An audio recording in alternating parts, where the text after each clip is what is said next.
Hey guys, welcome back to another RE2 video. In this one we'll be taking a look at some more cutscenes and in particular where characters appear from during them.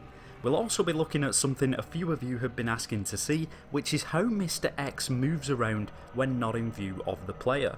It was a tough one to film, but I hope you enjoy. Let's do this.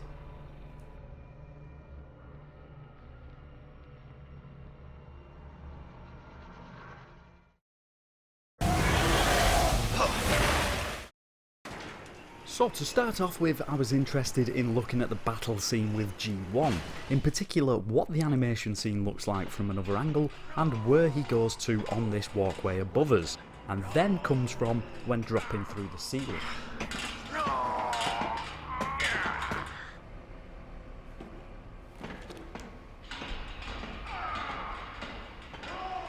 What the?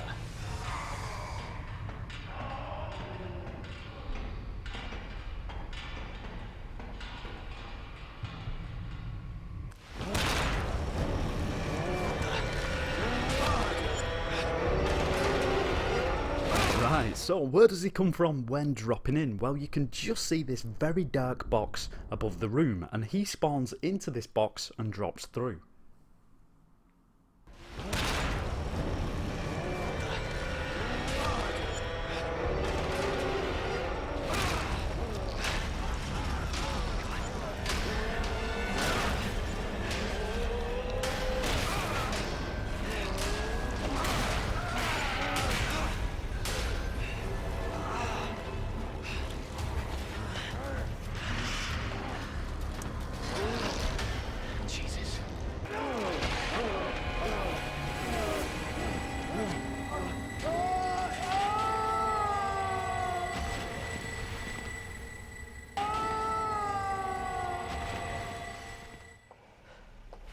Who is that? Stay sharp.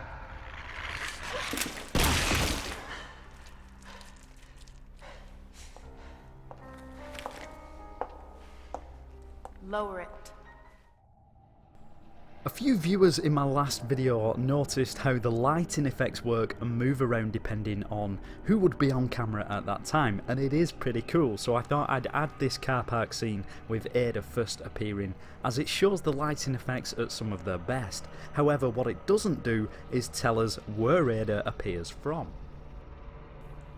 Throughout the game, of course, there are many animations and cutscenes, and before these happen, the characters in them can sometimes be found floating about in the void outside the maps, in a default pose, commonly known as a T-pose, but it's just a default pose characters are in when in an unanimated state. Like we just saw Ada and here's Claire and Annette. Then once it's their time to enter the scene, they teleport to where they need to be. Now sometimes they can be really close to the map, other times they're way off in the distance where it's almost impossible to see or find them. Like in this shot, Claire and Annette were high up above the map, and it took me a good 30 minutes to find where they were hiding. Now we'll look at this scene a bit later on because there's something else happening here I can show you that I think you'll be surprised about. Hey, I don't believe it. A real human. Hello, human. It's coming. What? What's coming?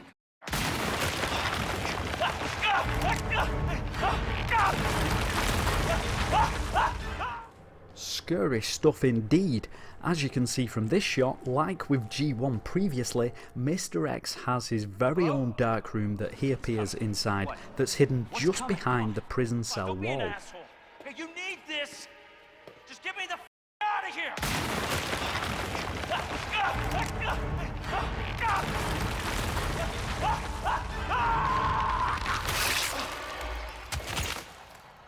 Oh my God.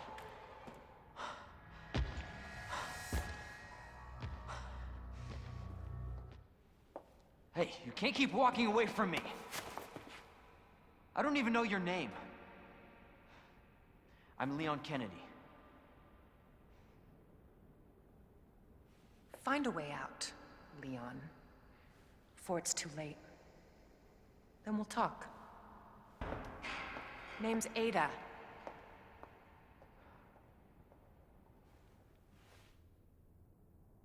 Well, I guess the deal's on.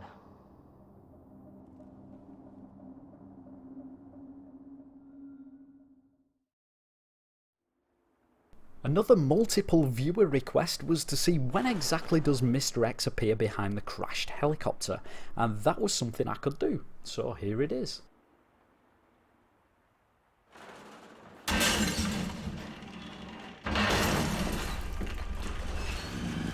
Jesus Christ!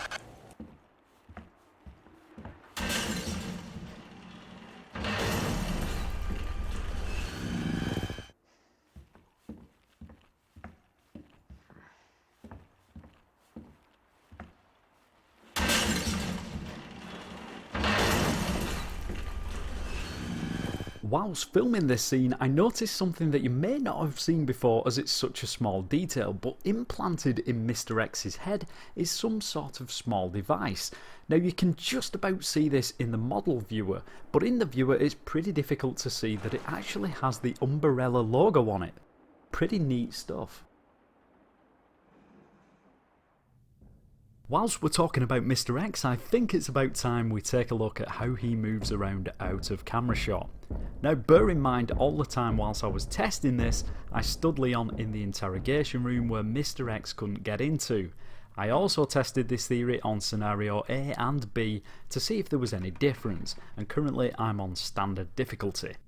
So as you can see, unlike other characters, Mr. X doesn't just disappear, he genuinely does walk around the halls of the RPD. Well, most of the time that is, depending on which areas are loaded up. In the unloaded areas, he kinda quickly teleports and skips from one place to the next, but he does look around from room to room. Now I might be easily pleased, but I genuinely thought the noises we hear of him walking around above us would just be sound effects and nothing else. So how cool is it that he does move around looking for us, even though we'd never see it?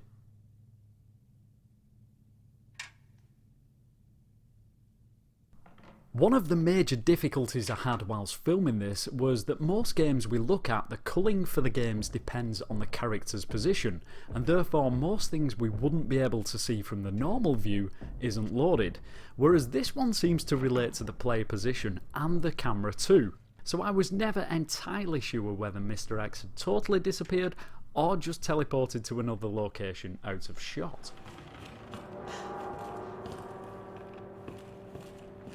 Like for instance in this scene we can see Mr. X teleports. He's now gone to the press room ready to burst through the wall, and this happens most of the time when Leon enters the observation room.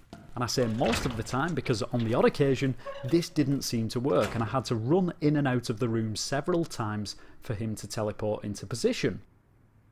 But throughout the game there are trigger points that cause various sequences like this to happen. However, we can't see Mr. X teleport into the room because the camera was in the wrong position.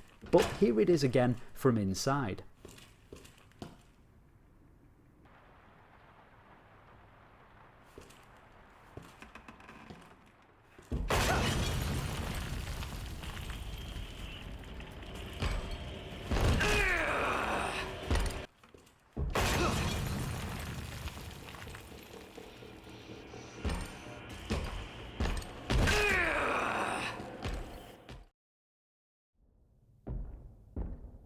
Another viewer request now, when does the liquor appear on the other side of the observation panel window and what's it doing? Good question, when does it appear? Well, my guess is it's when we hit one of those trigger points I was talking about earlier, and what's it doing? Well, it's just waiting to pounce.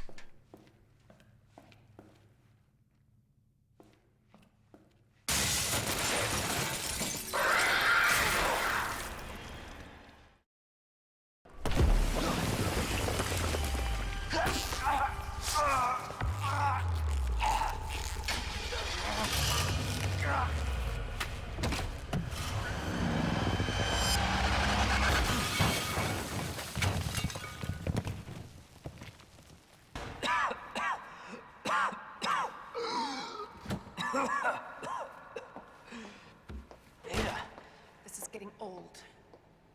Saving your ass, that's twice. I didn't realize you were keeping score. Look, this isn't a game. You gotta be kidding me. Nothing dies down here.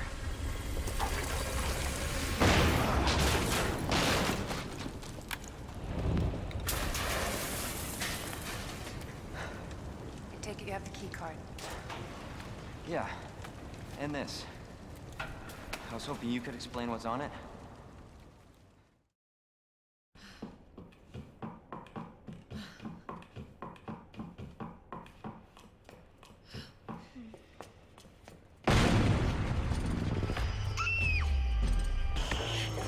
Sherry, come on!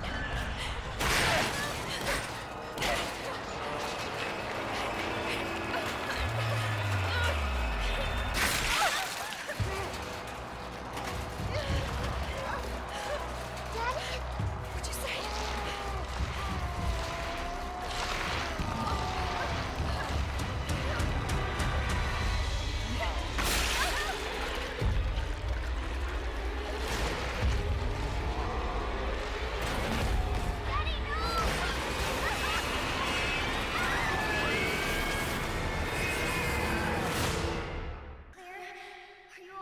I was talking earlier about the animation where we saw Claire and Annette floating way up higher than the map, whilst waiting for their cue to teleport in.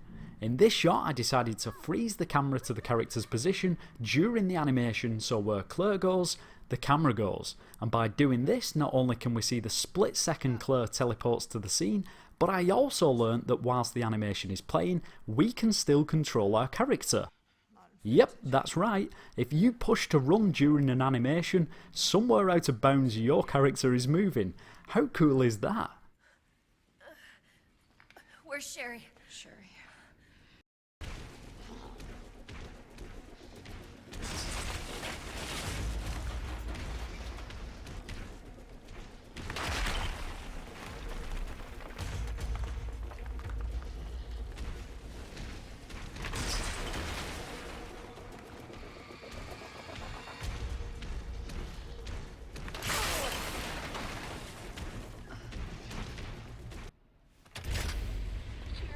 Let's just take a quick look at some more scenes now, including this one while Sherry's on the scrap pile.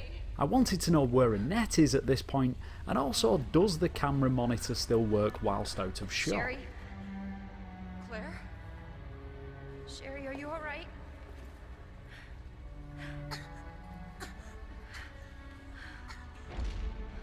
What are you doing? Millions of lives are at stake. Sherry, Mommy loves you, sweetie. Goodbye.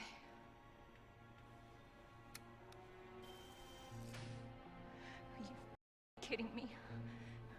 Sherry, don't worry. I will get you whatever you need, okay? Why are you doing this? Because I care.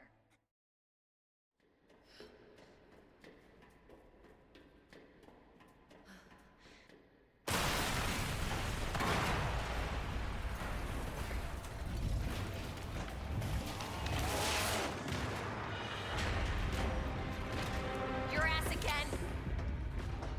William! This ends now.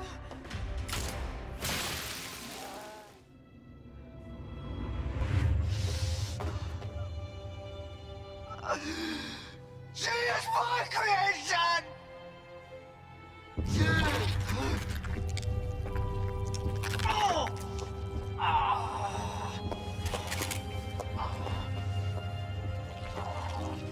William!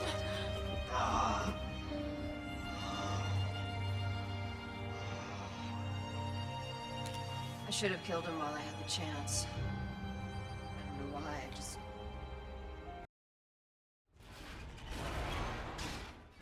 Alright, coming towards the end now. If you saw my last video, you'll know we took a look around the train and how there's an extra carriage at the back that we never get to see normally. But what we didn't take a look at was G5 itself, so that's what we're going to do now. Hope you like bullets, because I got a hell of a lot more. From the outside of the train we can see the textures creeping along the carriage towards us just as we can from inside, which looks pretty awesome.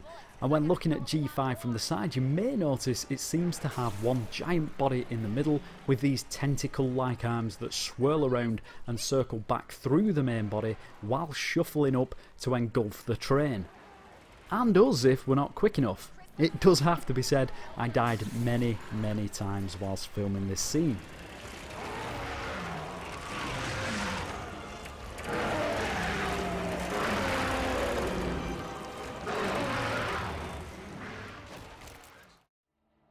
So there we go, Slippy viewers, we have come to the end of another video. I really hope you've enjoyed it. Coming soon, I've got more RE2, some more Tekken 7, more Life is Strange, and if I can get it working properly, a horror game that I think you're going to enjoy. But until the next one, as always, take care.